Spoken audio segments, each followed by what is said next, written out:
Welcome to Jessie at Home. This video is one in the series of videos that will aid you in making the motifs for the Red Hearts in Love with Color Throw. The link to where you can find that pattern for free is below this video. And you can see, if you're at jessieathome.com, you can see that I have all the videos here lined up to help you with all of the various motifs. If you're not at jessieathome.com and you're watching this just through YouTube, again, in the description section, not only is the link to the pattern listed, but so is the link to the post where you can find all the remaining videos so that you can have help with all of the motifs. This particular video is going to help you with the triangle motif. And while you're at redheart.com, if you need to order the With Love yarn, you can order that from Red Heart, and there's a large variety of colors to order from. You certainly don't have to stick to the colors that I chose. You can use whatever colors make you happy. There's a nice variety there, and you can just order them straight from the site. Let's go ahead and get to the triangle motif, okay? I'm going to, as I have done with the other patterns in these the other motifs in this pattern, I'm going to actually make sure that I'm reading the instructions straight from the pattern, so that if I happen to come across any errors in the pattern or any places where I think it might not be clear, I can be sure to address those things. For clarity, I'm going to be making this exactly as it is written in the pattern so that you aren't confused, okay? And if you have a better way to start your rounds or rows or whatever, by all means, have fun. Go ahead and do it. But I am going to go exactly as this pattern is written to make sure that everything's nice and clear. So, for the triangle motif, with our first color, we are going to chain 4 and join with a slip stitch to form a ring, okay? Same as usual when you do this. You make yourself a slip knot, chain 4, join with a slip stitch to form a ring. And as I've done in the other motifs, you'll see as I'm working, I'm going to be working over top of my tail so that it's got the beginning of its weaving in done, and also because that gives me something to pull on to tighten up the hole at the beginning if I would like to do that. So row 1, right side, chain 3. 1, 2, 3. 2 double crochet into the ring. 1, 2. Chain 2. 3 double crochet into the ring. 1, 2, 3. It says turn at this point. On row 1, the end of row 1 and the end of row 2, for some reason I typed turn into this pattern. Don't turn. Sorry about that. Possibly by the time you're watching this, that's not in the pattern anymore, but if it is, please ignore it. You're not turning. You are working this entire piece on the right sides. So you're just going to fasten off.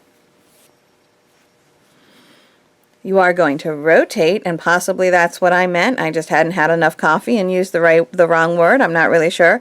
But you're going to be starting again from the right side on the next round, okay? So you do have to rotate a bit, but I wouldn't call that a turn. Apparently I would. Anyway, now for row 2, with right sides facing, join our next color at the top of the beginning chain 3. So again, we need our little slip knot to get going. And let's look at the top of the beginning chain 3. So we have our 3 double crochets, our chain 2, and our 3 double crochets. This chain 3 counts as the first one. This is the third one. This is a stitch above it. Second one, stitch above it. So if this is the first one, this must be the stitch above it. And I tend to chain rather tightly. So sometimes it's hard for me to get my needle through there. I've been doing this for 30 years. You'd think I would learn to loosen up those chains by now. All right. Chain 3. 1, 2, 3. And now double crochet into the first stitch, which is the same stitch we just made those chains out of, right?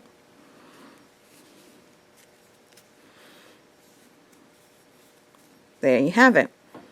So we have the chain 3 and the double crochet all coming out of the first stitch, which is actually the starting chain 3 of the previous round.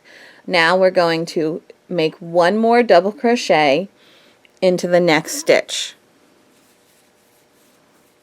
Okay, so this is our first set of 3 stitches for this granny triangle. Now chain 1, 3 double crochet, chain 2, 3 double crochet into the chain 2 corner. We're making another corner. 1, 2, 3 double crochet, chain 2, and 3 double crochet. 1. Oh, got a little knot in my yarn.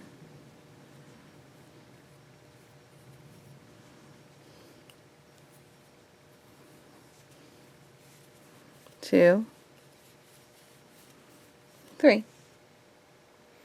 Now we are going to chain 1, skip the next stitch, double crochet into the next stitch. So here is the next stitch that we're skipping, and then we're going to double crochet into this one. 2 double crochet into the last stitch. Here's the last stitch, and we're going to 2 double crochet into that one.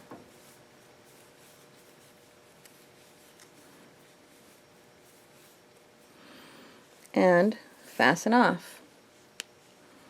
Okay, so you can see we're making, and this will kind of point up once you start connecting things, but we are making half cut from corner to corner of a granny square. I know there are other ways to do this.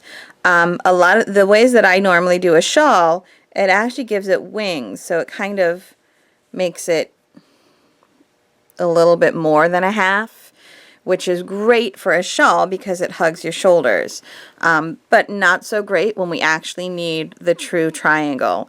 And once you kind of weave in this end and catch that little loop from the beginning, this does have a much flatter, much more true corner to corner line than some of the other ways. I tried a few different ways of making this triangle, and this is the one that I found gave the nicest corner to corner cut on the granny square. It's why I kind of did this little fudge here to get the first set of 3. I had to do this little fudge because the other things I was doing was kind of giving it wings, which made it not fit together as nicely as I needed to. This pattern was definitely an exercise in geometry. So now we're going to start with row 3.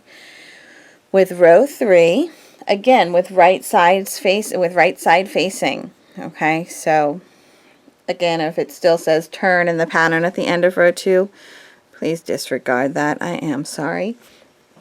Join the next color to the top of the beginning chain 3. So again, we're going to find the top of the beginning chain 3, and if you need to count backwards from the 3rd double crochet, the 2nd double crochet, the 1st one, do whatever you need to do to be able to find that stitch and pull through. Here we go. Now we're going to chain 3. 1, 2, 3. Double crochet into the same stitch again. Okay, so we're doing it the same way we did the last row. Okay, double crochet into the same stitch, and now double crochet once more into the next stitch. So it's that same beginning. Okay, now we're going to chain 1, 3 double crochet into the next chain 1 space. 2, 3. Then chain 1, 3 double crochet, chain 2, 3 double crochet, all into this chain 2 corner space. 1, 2, 3, chain 2, 1, 2, 3. Okay, so we've made our corner. Chain 1, 3 double crochet into the next chain 1, 1, 2, 3, chain 1. Now we're going to skip 1.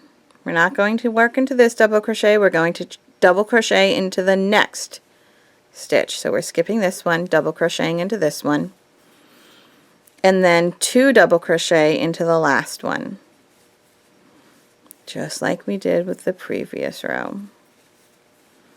Okay, and then fasten off, leaving a long tail to help with your sewing this piece together, seaming your blanket together. You need that long tail for that bit. And if you forget and accidentally clip your tail, then just weave it in, and you'll either be able to use the tail of one of the adjoining motifs, or you will just have to cut yourself a new piece of thread for that join. Either way, new piece of yarn.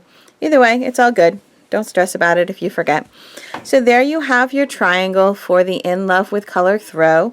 I hope that this video has helped you out, and I would love to see your pictures of your finished creations. Let's move on to the next video.